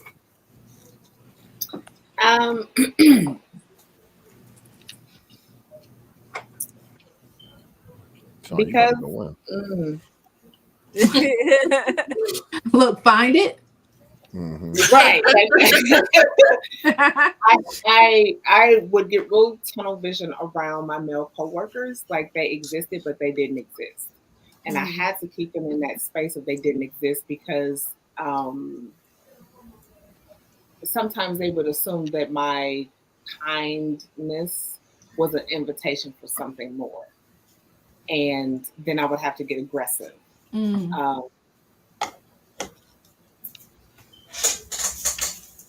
So the last position that I held that was actually in semi-corporate nonprofits, there was a guy that he was really, I want to say, infatuated by me. Like he was like, you do all these other different things, and I was just like, it's a job. I always treat it like a job. It wasn't anything more than that. So one day he comes in the office and he's sitting next to me, and he was like, and I was still learning the position. Granted, I'm sitting here learning the position out of a folder, but whatever. And so then he goes and he puts his hands on my shoulder, and I was like, you do not know me like that, but I promise you I will deck you. And so I was like, this can't be the reality that I'm not safe. And I hate to be like around my brothers, because it was, both of the Black men that I work with were, Black men. But I can't be in a position where I'm safe with my own people. Like I'm not, how did you assume that in this position, in this space, that this warranted this? So, oh, you I mean, nothing like that. Nah, bro. Understand, this is what my job is. Understand the person that you're getting ready to meet is not Miss Stapleton. Right. You are going to meet somebody else that will forget that you are a coworker and put you down. Don't touch me. So my interaction with coworkers and males, I always have to be on my guard, and I hated that. I'm like, I'm just coming in here to do a job. Let me do my job and go home. Mm-hmm. You know. But I did. I would always have to show up and be like, okay, how much aggression do I got to show today for people to realize, don't mess with me. Just let me do my job, get my paycheck every 2 weeks, and go home. I'm here to serve my community, give them the resources that they need. I am not thinking about y'all. So it never was positive. So when I started to separate myself, well, my daughter had surgery. So when my daughter happened to have surgery, it was like, oh, okay. Like I could actually breathe. Mm-hmm. So, yeah. Oh, wow. So as far as the mental health side of that for you, like, did you dread going in? Like every day. Dang. So when it came to so my daughter had like a bone spurt going on the back of her foot because she was in show choir. So it was like, okay, we're gonna do this surgery, and I'm like, okay. So when I went in and we knew the date that the surgery was gonna happen, which was like 2 weeks out, I went in. I was like, here's the phone, here's this, here you go, goodbye. Packed my stuff and I was gone. I didn't say goodbye to anybody. There wasn't a need to. My exit was quick. I didn't need to be around there for 2 whole weeks to then feel like I'm torturing myself for a paycheck. I didn't want to have to walk into a place that I was now walking on eggshells, because you're the new person coming in.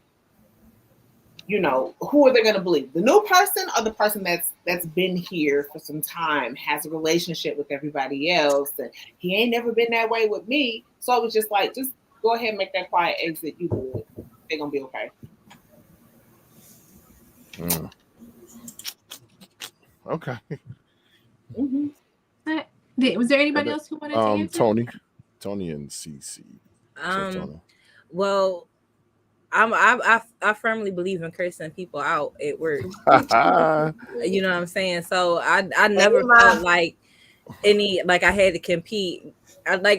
First of all, I'm a bad employee. All right. I don't come in with the work ethic that, most people should. I really don't want to be there half the fucking time. You know what I'm saying? So I'm not compete with no fucking body for no fucking position. If you want to talk to the manager, you can talk to the manager. I'll go get them.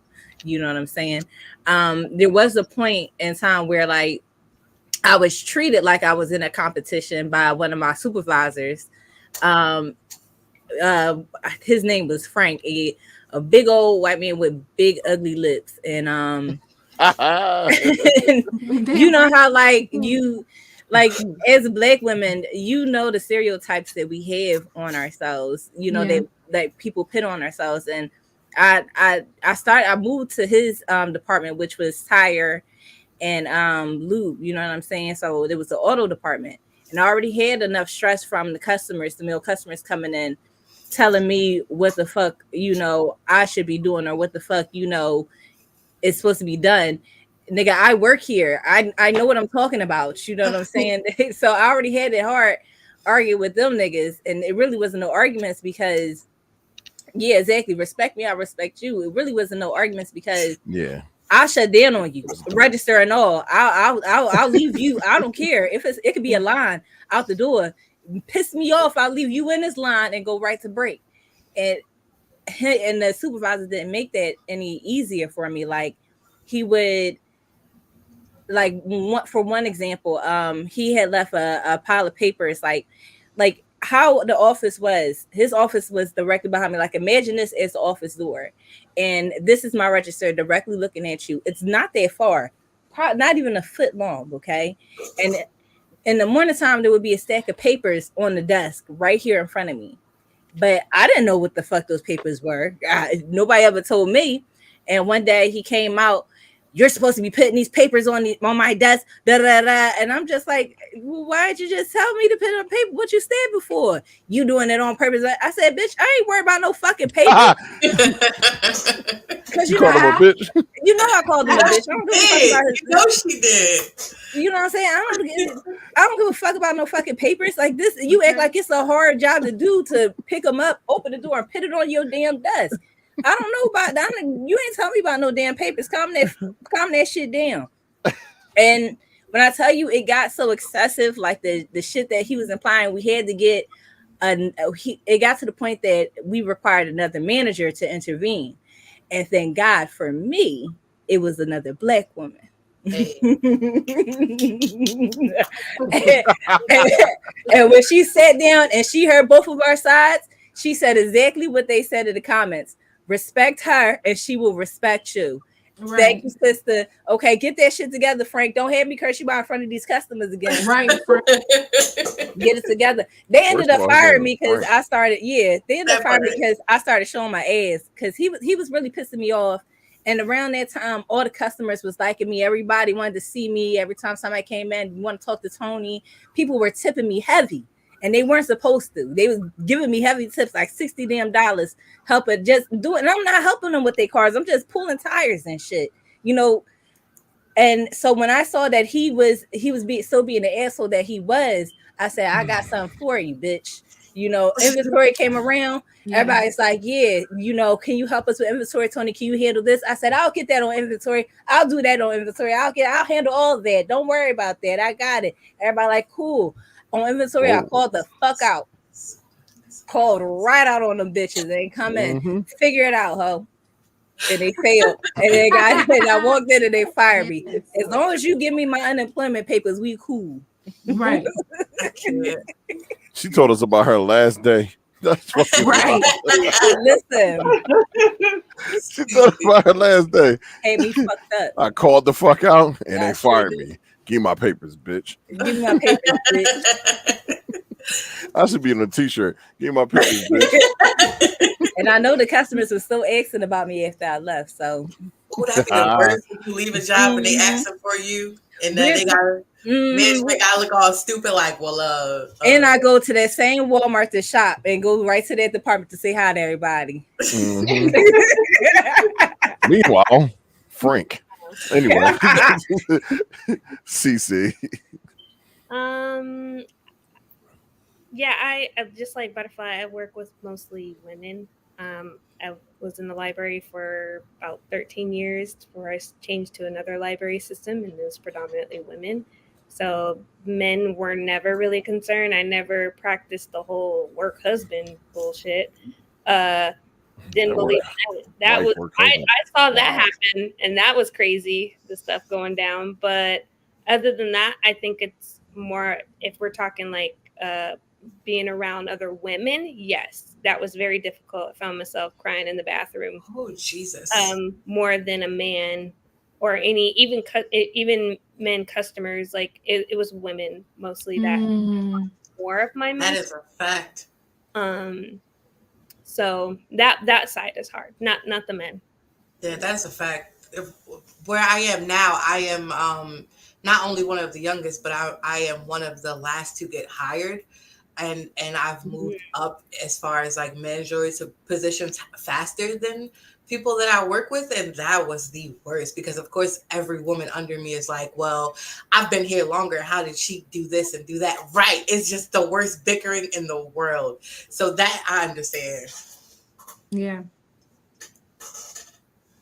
All right. Is that everybody? Yes. Hey, go ahead, Basic. Go get him, Tiger. Okay, so I have just maybe rolling up on our last question because I don't know if Mike, if you want to go over, if we want to, I guess we can. If not, but you want me to do what? Oh, I was just asking. I said I know we're winding up on time, so this may be we got about 12 minutes. But we can go over if we need to. They need to go. We don't have a set time, y'all. We can just set a time ourselves. Pretty much.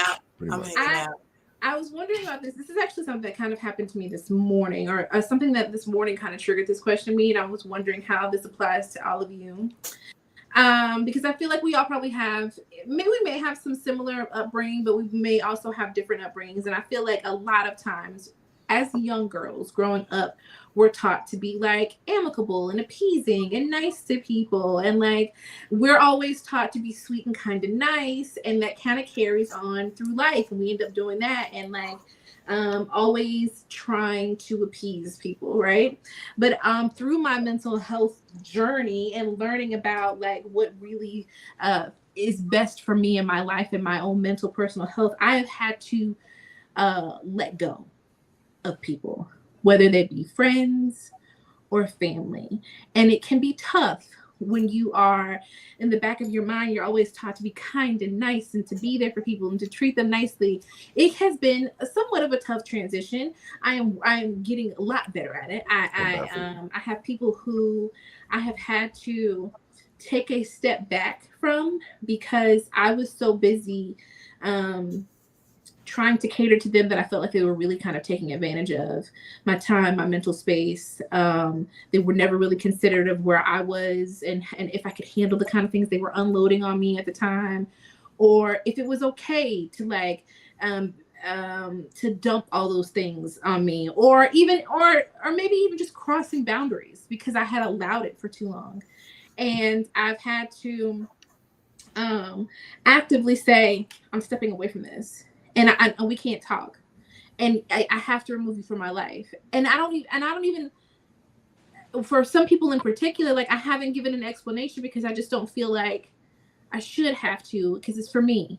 Mm-hmm. And it's really for the best for me. I know that I need it. I don't like the way I feel when I'm in that predicament. And so I've just had to take a step away because often I feel like, honestly, in one particular situation, I feel like I've explained myself 1,000 times. I've said things that don't make me feel comfortable. I've said, I don't like this. I don't like when this happens. I've said those words before. And so the fact that you have not taken heed to any of that and don't care and don't choose to change any of those things, okay, well, I'm just going to take an active step and step back. But I was wondering, I talk with my hands, it's the worst. But I was wondering, like, do you guys have y'all had those same struggles, or is it easy for y'all to just like say I'm done and I'm walking away? Okay. I'm sorry, go ahead. Okay.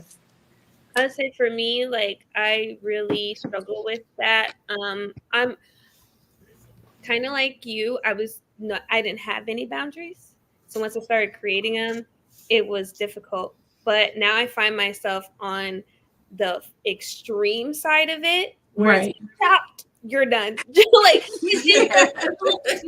it is. It's like I'm speaking so much of my truth. I'm more so unapologetic because, like you said, like, dang, did I need to say it like that? Did I need to be so harsh? Like, did they really deserve? But at the same time, if you realize, like, for me, like, thinking, well, they didn't give a damn. That's why we here. That's why we're at this point, because they never stopped themselves and said, what am I doing to Cece? Am I really showing up genuine and for her good and giving her space? Right. So be like, well, I've also gently tried to tell you no. I've gently tried to tell you stop. So now it's stop, no, bye, not going, delete, right? And being more so unapologetic about it. Because honestly, you can still say, and I don't know if you agree or not, that you've given chances. Mm-hmm. Yes, honestly have. So at this point, there's no reason, because you're just gonna stay stuck in a little bit of that what you were before. And I can tell you, the way I grew up, it was very like, be quiet. Yes. So now I'm like screaming, and I'm tired of screaming, so I'm working on that. Like, it's like I don't want to scream. I want to be able to still talk and be gentle and be like, the answer is no. And I will say I have taken on, especially one person I have such strong boundaries with is my dad. And when I tell you I talk crazy to him, and now he thinks it's funny, but he listens. I like that, because being sarcastic is another thing that just helps me release, because if I can still kind of laugh a little bit, I think that's better than me being angry about me having to say no, having to draw that line. Yeah. So that's one thing that's kind of helped me, but it's still a struggle to find that balance because, like I said, it's really extreme most days. Every now and then I'm like, yeah, I did that one right. All right. Good job. But other times I'm like, ooh, but oh well. Because I already told them no last week or 2 years ago, whenever it came up. But it's like they're not seeing me and looking at me and hearing me. And maybe they got some growing to do. But everybody can't come with me. I've settled on that. Mm-hmm. Right. Everybody can't come. This is hilarious. So for me, like I've mentioned throughout the podcast, I'm adopted. So I've had the chance to grow with my biological family as well as my adopted family. Just FYI, Quasi Best in the comments is my mom. So, wow. Hi, Mom. You got to hear what she was talking about. No, I'm playing. So for me, growing with my biological family and being, like I said, the first, not only the oldest of all my siblings, but the first of my generation, I was taught very early on to oh, well, that's your family and you got to accept them for them. And, you know, you can't do this and you can't do that. And you're just going to be family regardless. And no matter what they've done to you, they're family. And then being with my adoptive mom, Quasi, being with her, like she said, her favorite line is no and fuck them. Like that was her thing. So living my teen years with her and you know, developing with her from teen until adult years, I've learned the whole fuck them. If they not doing for me, then, you know, let it go and just part ways. So I've learned that as I grew with her, like everyone, blood or not, does not wish the best for you. And if they do not want the best for you, or they don't see you know, the progress that you're doing and the positive that you're making as an adult, or even as a person, to just let them go.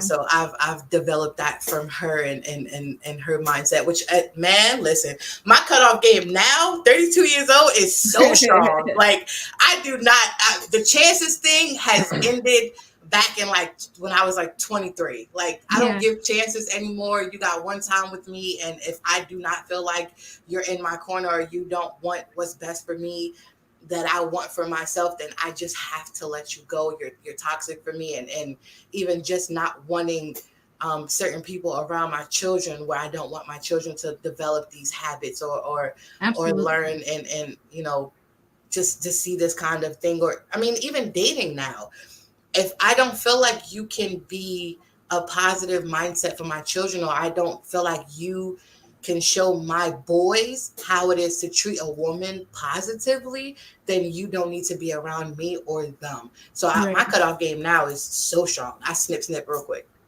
Yeah. So before we go to the next point, next person, I do want to give y'all a shout out for something. It's something that I'm very big on. There's a lot of people that, you know, understand it, but don't understand it. Not one time did I hear any of y'all say females. Not one time. I heard all women, and that's how it should be. A lot of things can be females, but everybody cannot be women. Just only women. Humans are women. So I appreciate y'all for keeping that just like that, because women will go, "Oh yeah, females." I'm like, yo, you can't. It's just like, come on. Okay, so I'll say, you know, as females, I'm just kidding. As you know, like basically we're saying, as a girl, I was always told, and this is my mom, you know, be quiet, you know, don't talk. Now, I talk a lot. I can talk for hours and hours and hours and still talk for hours and hours and hours. But my mom was always saying, you know, oh yeah. No, I'm playing. Go ahead. I love you, Diva. Love you too, Mike. Make me come over there, but don't make me hop over the basics box and get to you. Okay. But I was always told, you know, be quiet. You know, you don't have to talk a whole lot. You don't have to, you know, basically,